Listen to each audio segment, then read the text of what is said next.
Good morning. Happy Monday to you all. Sava here from Sava Talks Football. Hope everybody is well in the Spurs community and the football community and in any community. Hope everyone is well. This morning, this is a daily dose of Spurs and this is day 19. Where does the time fly? And I've entitled this A Conte Contract Dilemma. And I want to come at this from a slightly different point of view today. One of the things we talked about last night on the Spurs review, big up and thanks to everyone who's helped make the Spurs review a success so far.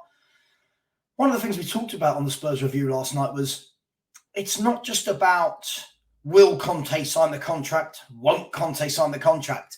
For me, the biggest thing with all of this is he's saying that he's told the club his feelings and they'll talk in the summer. The club haven't really said anything unless somebody, I don't know, there may be something out there. But my worry is this feels typical Spurs for me, typical Spursy nature, because most teams will be going into the summer with a plan of who the manager is, the players they want, the targets they're going for, the style of play they're going to have. And I'm just worried that that's not the case now with Tottenham Hotspur. And I'm going to explain what I mean by that. If Antonio Conte hasn't had contract talks yet with Tottenham Hotspur, or even if he has, they've agreed whatever that is going to happen in the summer. So what happens? Last couple of weeks of May, we play our last Premier League game. Then what happens? Do we sort this out immediately? Is this something that's sorted out in the first week of the window? Is this something that's sorted out before that window opens?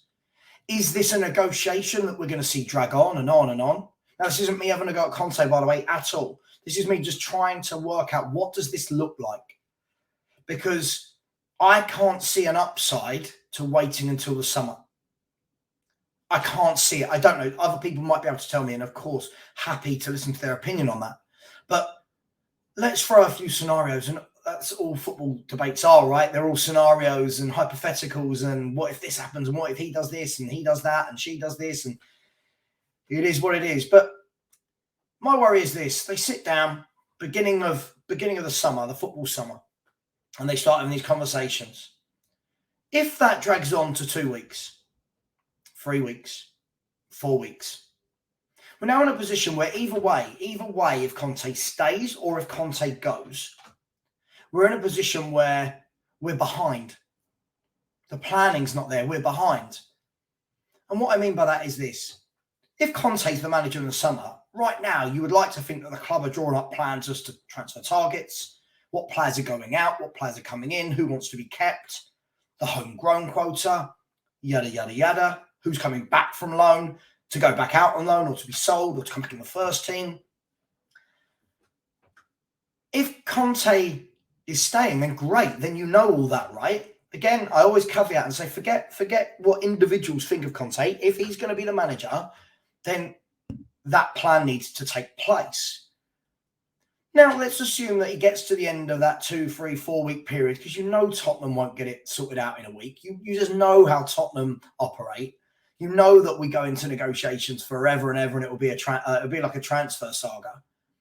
What if you get to the end of that, and whether it is 2 weeks, 3 weeks, 4 weeks, 5 weeks, and they can't agree? What if they can't mutually agree a way forward and Conte walks from the club at the end of this contract? Okay, now what? Have they got a backup? Have they got managers in plan? Is there a disaster recovery plan in case Conte says no?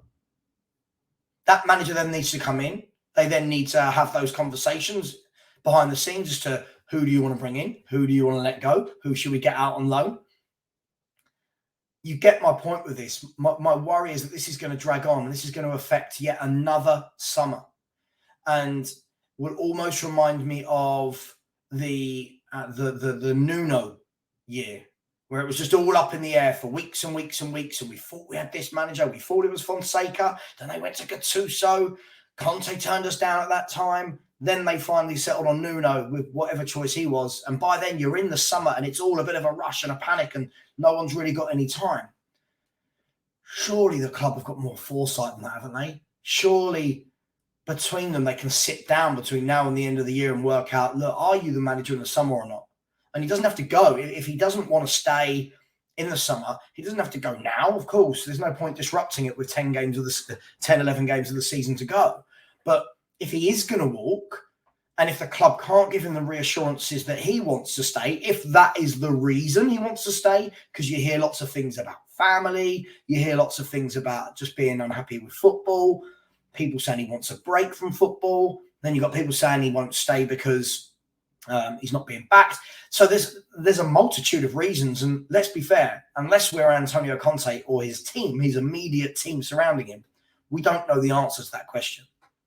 So again, I can just foresee, and this, I'm not Mystic Meg or anyone like that, rest in peace, by the way, Mystic Meg. This isn't brain surgery. This is just, we've seen this before. You can see how this is going to pan out. And I just really hope the club get there to a decision before the summer begins. Whether that's with Conte or without Conte, one way or the other, the club needs to know what's going on moving forward. The fans need to know. The players need to know. And that's my whole worry with this. We'll talk in the summer. Now, I'm not blaming Conte for that. For all we know, they haven't offered a contract. We don't know. They might not have offered a contract. For all we know, they might have offered a contract. And he said, no, I will wait until the summer. Either way, you would think that at this point, Daniel Levy needs to step in as the overarching power at Tottenham Hotspur and go, right, I've got to get this sorted now. Are you staying or going? Yeah, surely this can't be we'll just wait and see in the summer. So hopefully that makes sense. I'm just worried that a new manager comes in. We're halfway through a summer transfer window. All of a sudden, players that have gone, he might want to have kept. Players that he's brought in, he might not have wanted to. Now we've got that merry-go-round again of, well, hang on, these are the old manager's players. It just feels like this is going to be another one of those bumpy roads. Now, is everything wrong with Spurs on the pitch? I don't believe it is. And I feel like a lot of people do get my frustrations wrong. I get people messaging me in my YouTube comments daily, the same fans over and over again saying to me, you've just got an agenda against Conte. I haven't. I don't particularly like his style. I don't like his football. Never have, wherever he's been. But I don't have an agenda against him. If he's the manager of my football club, cool. But at the moment, my concern as a football fan is I don't know if he's the manager of this football club next year. And as I've said, whether I like him or not is irrelevant. Whether you all like him or not is completely irrelevant. Right? I know we all like to think our opinions actually in the grand scheme of things make a difference and matter. They don't. We're football fans having a discussion. It's been like that from the test of time. Whether that's kids in the playground, whether that's adults in the pub, you banter, you talk about football, you have a laugh. Right? So whether I like him or not, it really isn't a big deal. And I know some people get really offended that I don't particularly want him as the manager of this club. But I'll say again for the record, if he is the manager of the football club, if he signs a new contract, 2, 3, 4 years, whatever it is, cool, I have to get behind that.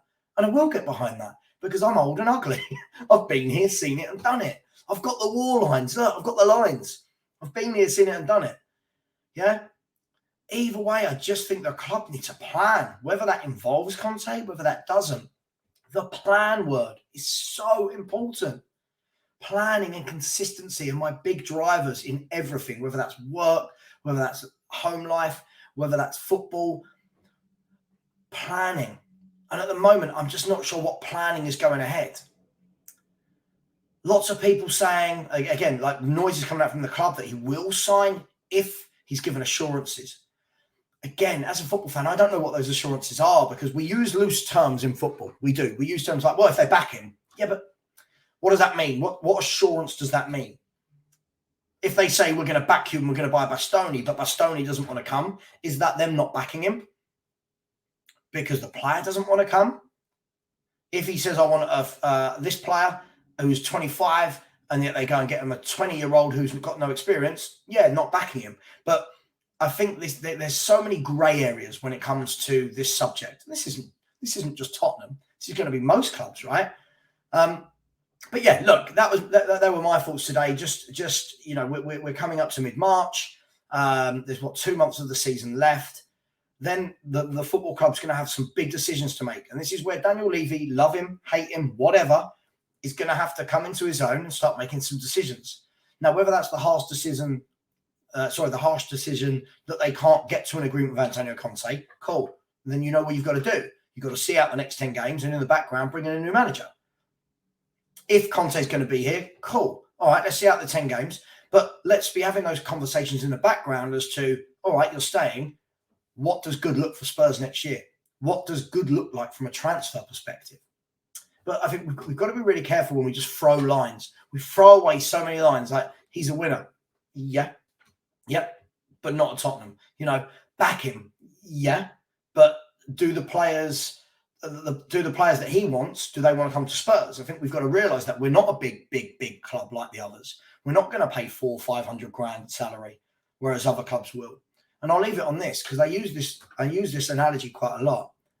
Look at Vardy. I see fans with throwaway comments such as, and listen, everyone's entitled to that, but with throwaway comments like, just sign Vardy. But if you were Vardy, why are you joining Tottenham Hotspur? You're one of the most sought-after defenders in world football. The moment he goes on the transfer market, Madrid, Bayern Munich, Barcelona, Liverpool, Man United, Chelsea, who already had a bid rejected of about 85 million or whatever it was, they're all going to go in for him. Why is he going to pick Tottenham over those clubs? Now, that's not me belittling the club I love. That's me being realistic and honest and grown up about it. So for me, does that plan work for Conte? If it doesn't, then let him go and someone else come in and they are happy with that.